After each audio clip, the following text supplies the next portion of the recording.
Trisha? Ano na? Ilang buwan na kayo hindi nakakabayad ng bahay Kung hindi kayo makakabayad ngayon, pwede na kayo umalis. Ma'am, okay lang po ba ma'am? Kahit bigyan niyo po ako ng kahit 2 araw lang po, babayaran po namin tong bahay na to. Pinagbigyan ko na kayo ng 1 linggo para magbayad kayo sa akin ng maayos. Kung wala kayo pang bayad, pwede naman kayo umalis. Ma'am, wag naman po ma'am. Ma'am, kahit 2 araw lang po, promise, ibibigay ko po talaga yan kasi inintay lang po namin yung pera. Ay naku Trisha, ganyan na lang laging dahilan mo. Sige, maghihintay ako ng 2 araw. Kung hindi mo maibibigay sa loob ng 2 araw, tatawag ako ng barangay. Hayaan niyo po. Pag andyan na po yung pera, bibigay ko po sa inyo agad-agad. Kaya mo ma, gagawa ko ng paraan para makabayad sa bahay. Sige.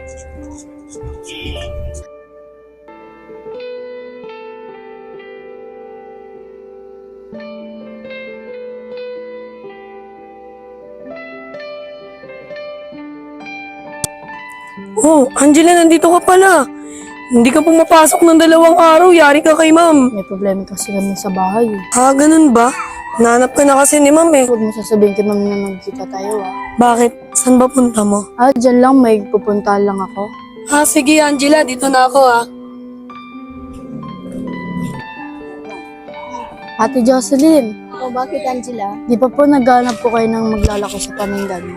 Oo, bakit? Gusto mo ba? Opo Ate Jocelyn, malaking tulong na po yun. Mag-start na po ba ako ngayon? O sige Angela, sakto ilalabas ko na yung mga paninda natin. Sige po, tutulungan ko na po kayo dyan. Ilako ko na po ba to? O sige, Sige po Ate Jocelyn, ilako ko na po to. o sige. Alam mo ba si ano, di ba?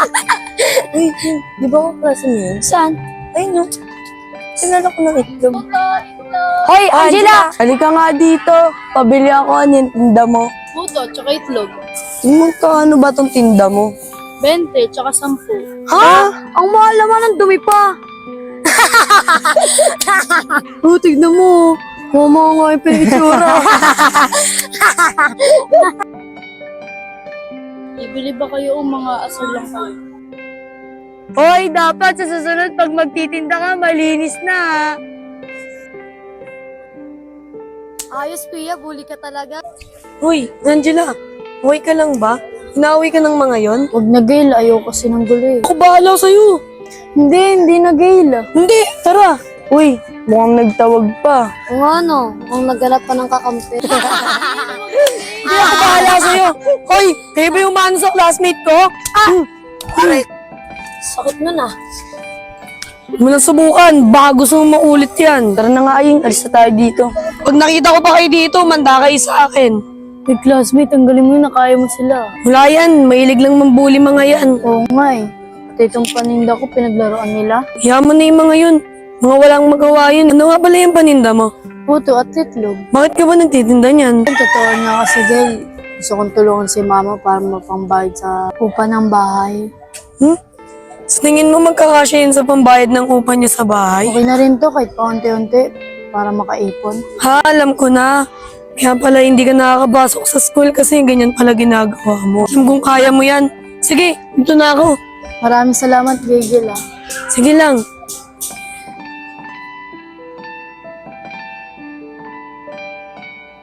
Ma? Wawa naman si mama. Ma, Oh, nak. Ako ba galing? ama, galing po ako sa tindahan ni Ate Jocelyn. Ito nga pala, ma. Ito yung kinita ko sa pagtitinda po. Pandagdag na rin po sa upa dito sa bahay. Nak, hindi mo naman kailangan gawin yan eh. Dapat nga ako yung gumagawa ng paraan, hindi ikaw. Kaya mo naman, kunin mo na to. Pandagdag rin po to sa upa ng bahay. Bait mo talaga, nak. Buti na lang nagkaroon ako ng anak na mabait at matulungin. Ama, kumain ka na po ba? Sabay na po tayo, ma. Masaya na. Nantay lang kita eh. Makakabayad na ako kay madam dito sa bahay. Ma, Oh, nak, dumating ka na pala. Nak, pupunta nga pala ako kay Madam Maika. Makakabayad na rin tayo ng upa dito sa bahay. buti naman kung ganun. Oo nga, nak eh. At least hindi na tayo papalisin dito sa bahay, di ba? Tsaka idadaan ko na rin pala to kay Madam Maika. Sige po, ma.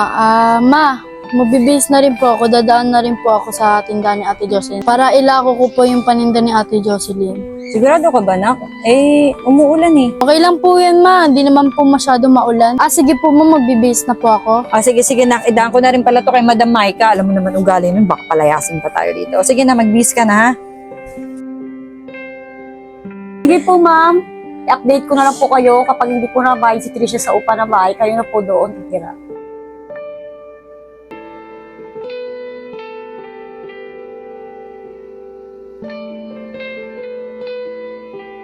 Madam Maika?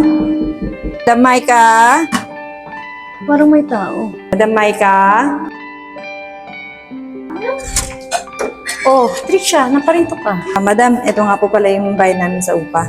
Buti naman naisipan mo bayad. Kung hindi ka nakapagbayad ngayon, may uupa na sa bahay na yun. Sabi ko naman po sa inyo, Madam, makakabayad po kami. Paano po, Madam? Mauna na po ako kasi medyo lumalakas na rin po yung ulan. Sinadya ko lang po kasi yung bayad ko sa upa eh. Paano po, Madam? Dito na po ako. Sige. Nay! Saan na po yung titinda ko, Nay? Sige, kunin mo na lahat yan. Sipag mo naman, Lia, kahit umuulan. Kailangan ko na yung magtinda para may makain kami mamayang gabi. Bakit hindi yung nanay mo ang magtrabaho?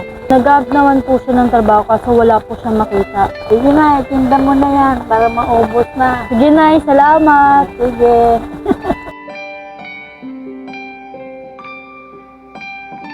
Saging! Ano yan? Saging tsaka itlog. Pabili nga na saging. Bakla, tingnan mo, titinda naman siya ng saging. Palibasa kasi walang pangbaon. Alam mo, para maubos yan, kainin mo na lang kaya. At kasi hindi nanay yung magtrabaho. Palibasa kasi mga mahihirap. Hoy! Kayo na naman! Kung bumili na lang sana kayo, sana nakatulong pa kayo. Huwag na, Gail. Mga epa lang mga yan. Sino naman yung bruwa na yan? Hoy, narinig ko yan ha. Di ako bruwa. Hindi naman ikaw sinasabihan ko eh. Epel ka rin eh. Anong hepal? Hawakan mo nga to. Gail! Huwag na, Gail!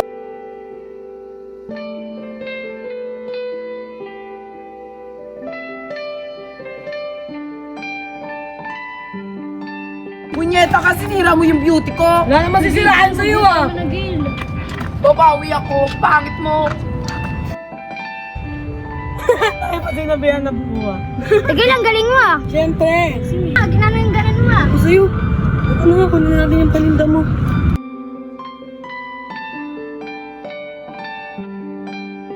Saan ka ba magtitinda ngayon? Doon sa city yun. Tara, samahan kita. May classmate ako. Lagi siyang binubuli. Bakit naman? Baka may kasalanan siya kaya siya binubuli. Wala siyang ginagawa, ma. Sadyang mahilig lang mambuli ang mga yun. Oh, ano naman ginawa mo? Baka nakisali ka rin sa away nila. Hindi po, ma. Pinagtanggol ko lang siya kasi nakakaawa po siya eh. Hinayaan mo na sana. Hindi ka na dapat nakisali. Ma, ginawa ko lang naman po yun kasi naawa po ako sa classmate ko eh. Sa susunod, huwag mo nang ulitin yun ha. Baka madamay ka pa doon. Alam ko naman po yun. Mama, may pupuntahan po pala ako. Saan ka na naman pupunta? Baka makipag-away ka na naman doon. Hindi po, ma. May practice lang naman po kami. Pero saglit lang naman po yun. O sige, basta huwag kang magpapagabi ha. Opo, ma. Dito na po ako. O sige, mag-iingat ka.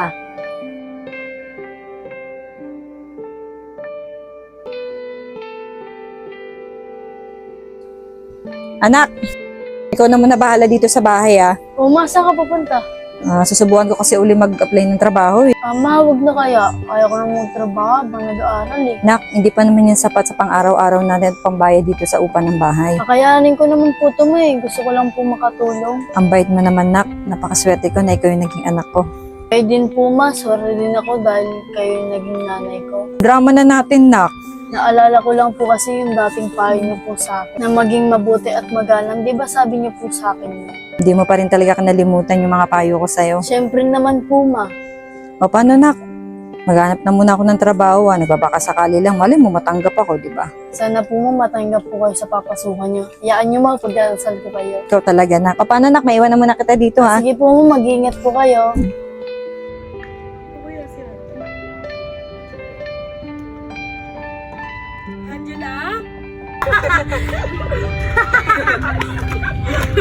Sobrang tao ko. Nakikita niyo ba yung nakikita mo? Oh, pagkakataon na natin bumawi. Oh, ano? Tara. Kaya kasi Angelo. Hoy, pangit! Wow, niya naman ako sa inyo. Nagtipon-tipon pa kayo, Be, sumusagot pa.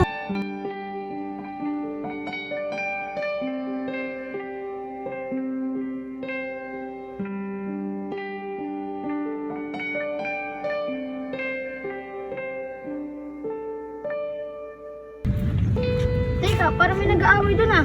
Si Ate Gilgin ah. Sabi ko naman sa'yo, babawi ako, di ba? Okay na lang, te. Oo. Ano, te? Kaya mo bang kumain, te?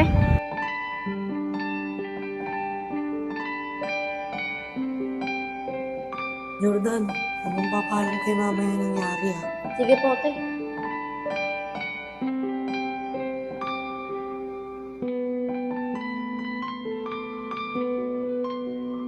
Sige, Jordan, salamat. Dito na lang. Oo, anak. Ang bilis naman ng practice nyo. Opo, ma.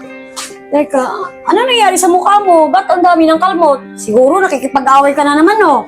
Yan ang habang sinasabi ko eh. Ma, hindi po. Ito po, sa practice po namin to. Practice. Aminin mo na, nagsisinungaling ka, no? Nakikipag-away ka. Ano? Ma, hindi nga po, ma. Sa practice po talaga namin to. Siguraduhin mo lang ha, pag nalaman ko nakikipag-away ka, hindi ka na makakalabas dito sa bahay. Opo, ma.